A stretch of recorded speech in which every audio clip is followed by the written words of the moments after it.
नमस्कार, मैं हूं अमित राघव। आप देख रहे हैं 18 इंडिया नेटवर्क पर इस वक्त की सबसे बड़ी खबर। देश और दुनिया की बड़ी खबरों से जुड़े रहने के लिए देखते रहिए 18 इंडिया नेटवर्क। छत्तीसगढ़ में नक्सली हमले में शहीद हुए देश के वीर जवानों को 18 इंडिया नेटवर्क की तरफ से भावपूर्ण श्रद्धांजलि। फर्ज निभा के चले, कभी बुझने ना देना उस आग को, आग सीनों में हम जो लगा के चले।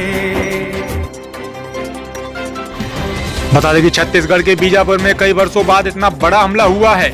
जोनागुड़ा की पहाड़ियों में सीआरपीएफ की कोबरा बटालियन, डीआरजी, एसटीएफ और बस्तरिया बटालियन के जवान नक्सलियों को घेरने पहुंचे थे।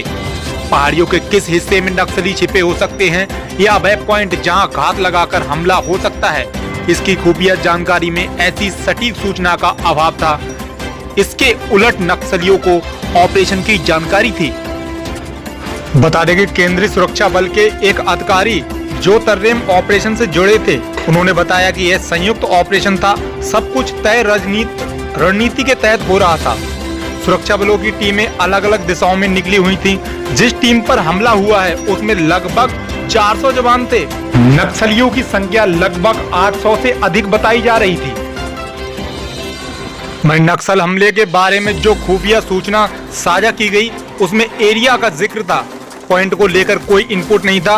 बड़े क्षेत्र में फैली पहाड़ियों में ये कैसे पता चलता कि फला पॉइंट पर नक्सली बैठा है। सुरक्षा बलों की जिस टीम पर नक्सलियों ने हमला किया बाकी टीमें वहां से काफी दूरी पर थीं। नतीजा करीब 4 घंटे तक मुठभेड़ चली। दूसरी टीमें मदद के लिए नहीं पहुंच सकी। नक्सलियों ने इसका भरपूर फायदा उठाया। उन्होंने सही जवानों के हथियार, गोला बारूद व संचार उपकरण भी लूट लिए। बता दें कि कार्रवाई के लिए पतझड़ का इंतजार था सुरक्षा बलों के लिए। बता दें कि केंद्रीय गृह मंत्री ने गत दिनों सुरक्षा बलों की एक बैठक में कहा था कि नक्सली अपनी अंतिम लड़ाई लड़ रहे हैं। नक्सली हिंसा की घटनाओं में लगातार कमी हो रही है। केंद्रीय गृह मंत्रालय में LWE मामलों में वरिष्ठ सलाहकार और पूर्व IPS के विजय कुमार एवं दूसरे अधिकारी लंबे समय से इस ऑपरेशन की तैयारी में जुटे थे। वे केवल पतझड़ शुरू होने के इंतजार कर रहे थे। छत्तीसगढ़ में कई जगह पर ऐसे जंगल है जहां दिन में कुछ भी दिखाई नहीं देता। जब पेड़ों के पत्ते झड़ने लगते हैं तो सुरक्षा बल नक्सलियों के खिलाफ कार्रवाई करने के लिए ही। बता दें कि सुरक्षा बलों की खुद चाल ही उल्टी पड़ गई। बता दें कि केंद्रीय सुरक्षा बल के अधिकारी बताते हैं इस घटना में शामिल जवानों की खुफिया सूचना से कोई फायदा नहीं मिला। चूंकि सुरक्षा बलों की सभी टीमें अलग अलग चल रही थीं, उनके बीच की दूरी काफी थी। नक्सलियों ने आसानी से एक टीम को घेर लिया। खास बात यह है कि नक्सलियों को इस ऑपरेशन की जानकारी थी। वे जानते थे कि कहां पर कितने जवानों की टीम चल रही है।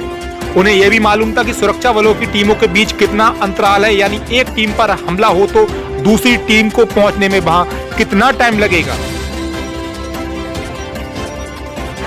नक्सलियों ने ये होमवर्क कर लिया था। कई टीमें तो ऐसी थीं जिनके बीच 5 से 7 किलोमीटर की दूरी का फासला रहा। मैदानी इलाके की बात अलग है। पहाड़ पर 2 किलोमीटर की दूरी तय करने में कई घंटों लग जाते हैं। इस हमले में भी वही हुआ। अगर सुरक्षा बलों की कोई एक टीम वहां समय रहते पहुंच जाती तो कई जवानों को बचाया जा सकता था।